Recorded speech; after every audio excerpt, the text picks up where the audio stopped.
This is Lamont Sanders, and you're watching Gospel Goodies TV. Gospel Goodies. Gospel Goodies. Gospel Goodies. This is Gospel Goodies. What up, guys? Aaliyah here from Gospel Goodies. Thanks for tuning in. We have a familiar face to the Gospel Goodies TV right now, Mr. Lamont Sanders. How you doing? I'm great, Aaliyah. How are you? Good, thank you. So last time, we'll hop right into it. Last time we talked, I think it was like either 2016 or 17. You had just released Mercy. We were talking about how you transitioned into the gospel arena from working with Babyface and all that. So what's been going on in all that time since? Well, you would not believe how good God is. Wow, that you brought that up. So yeah, I used to work with Babyface and Andre Harrell on a when I did R&B, and God has now blessed me to sign and do a merger with Fred Jerkins. I mean, how do you go from Babyface to Fred Jerkins? I don't know, but only God, you know. So we have this merger, and I have a new single. It's called All That I Have, and God is just doing a great thing, you know. That's awesome. And Fred, he actually does stuff on the R&B and hip hop side too, right? Correct. He and his brother, they've been major staples in the music business.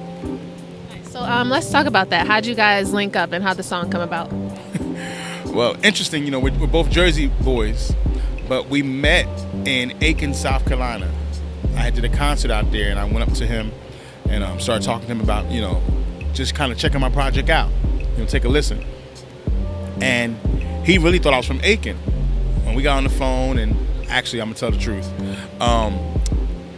I got his email, and I emailed him a test to make sure he got the email.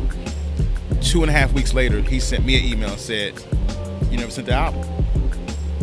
I'm like, "Forgive me, let me send you my album." So I send the album, and he comes back to me like, you know, "Hey man, you got some pretty good stuff, you know. So you know, I met you Aiken, right?" I'm like, yeah, okay, all right. That's where you from? I said, "No, I'm from Jersey."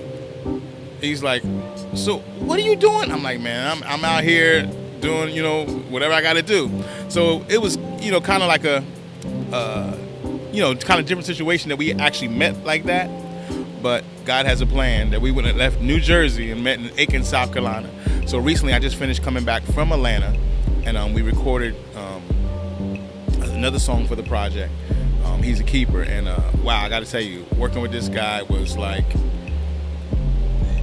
talking about a learning experience, man. I never, it was. I can't even.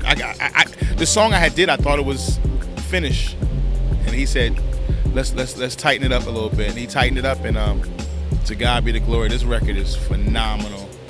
Yeah, I've never heard me like this, and I'm like, wow. So every morning I listen to it, and I'm like, God, is this real? So what was that process like? Did you already have it written and he just put the final touches, or did you guys collaborate in the writing process once you guys got together? Well, interesting enough, it was part of the album that I had sent him. And the album I sent him actually was out, and we made a executive decision to take the album down and kind of tweak some things on the album. So, you know, you get, you know, you certain people you get tell you take your album down, and it's how he said it too, man. I'm gonna tell you, this guy is such a sweet guy. He said, you know, I'm just giving you my opinion. You do what you think is best. But you're Fred Jerkins. What do you mean?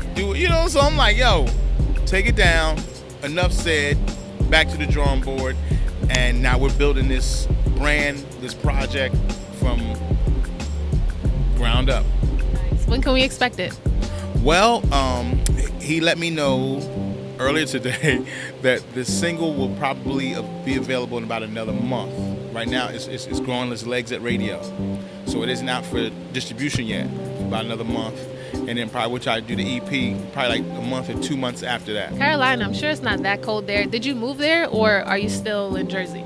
No, I was in Aiken, South Carolina doing a show. Oh, just a show. And he was at the same show. Oh, wow. That's what I'm saying. Yeah, like it was like very, very, slim chance. Kind of saw him backstage, transferred words. He said, yeah, here's my email. Cool guy. I mean, so I'm like, all right, well, I'm going to email you. I dropped the ball. Don't email. He gets at me like,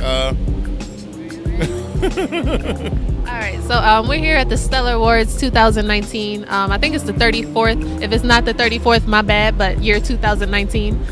So I'm looking forward to seeing you in the lineup next year. But what are you looking forward to most, just being out here this week?